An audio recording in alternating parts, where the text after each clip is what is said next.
Para as pessoas que têm pressa, multiplica o de baixo com o de baixo e o de cima com o de cima.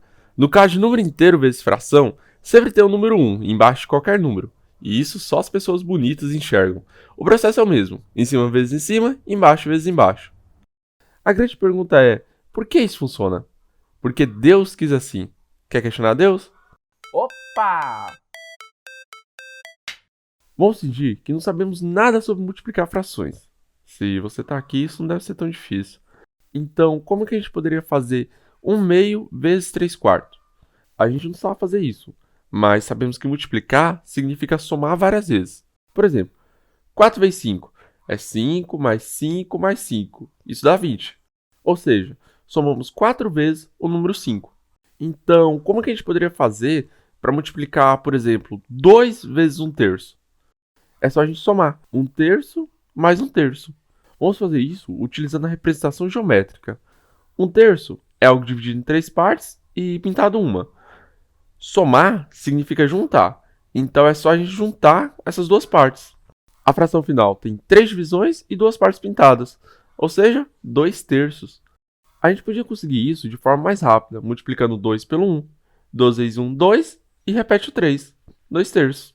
Tá, então vamos dar mais um passo e entender o que significa multiplicar meio vezes 3/4. Esse sinal de vezes ele também pode ser lido como a palavra de. Então, 1/2 vezes 3/4 a gente pode ler como 1/2 de 3/4. A representação de meio é algo dividido em 2 e pintado 1. A representação de 3/4 é algo dividido em 4 partes e pintado 3. Mas eu não quero meio de algo inteiro, eu quero meio de 3/4. Para facilitar isso, vamos imaginar um bolo.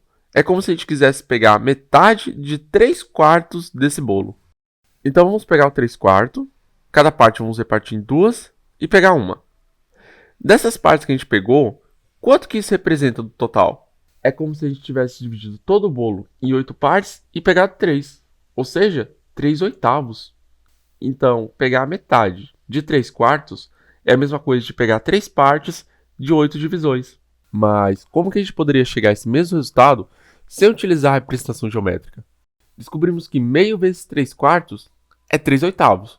É fácil perceber que se a gente multiplicar 1 vezes 3, dá 3. E 2 vezes 4, dá 8.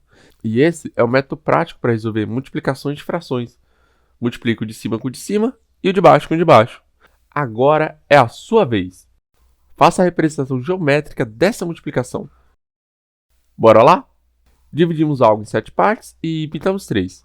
Para calcular 4/5 disso, temos que dividir cada parte em 5 e pintar 4. Essa parte laranja representa quanto do total da figura? 12 de 35, ou seja, 12 sobre 35. Pelo método prático, 4 vezes 3 é 12 e 5 vezes 7, 35. 12 sobre 35. Tá, aprendemos a multiplicar frações, mas como que seria a divisão de frações? Isso a gente vai aprender no próximo vídeo. Bum!